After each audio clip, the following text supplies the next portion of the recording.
Spring officially begins in less than 2 weeks. A lot of you probably thinking about sprucing up your yard and garden, but for many, there could be an unwelcome surprise.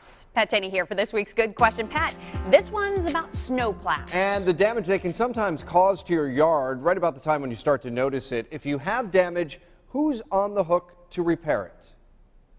Dan Stockslader in Irondequoit reached out to me for this one. I walk daily, and I've noticed that there's been a lot of damage to lawns caused by the sidewalk plows. It didn't take us long to find the same thing, and not just here in Irondequoit, but all over. I was curious who's responsible for the damage. Best thing to do, as soon as you notice any lawn damage, is give a call out to our operations center. And Robert Kiley, Commissioner of Public Works for Irondequoit, says they'll fix it. If we went through and damaged it, then we would be liable for replacement of that.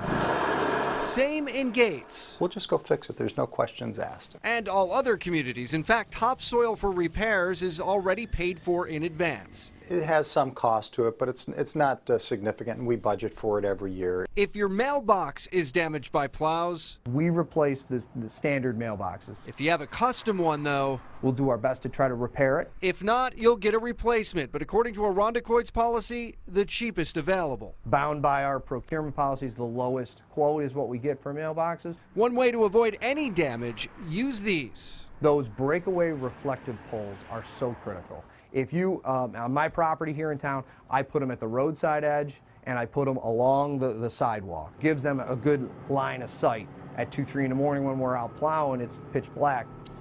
So again, if you do have damage, call the town's highway or operations center and they will fix it. If your private contractor does damage, most will repair it, but you should probably get that in writing when signing a contract with a plow service. If you have a good question, I'd love to hear from you. Just send me an email, goodquestion@whec.com.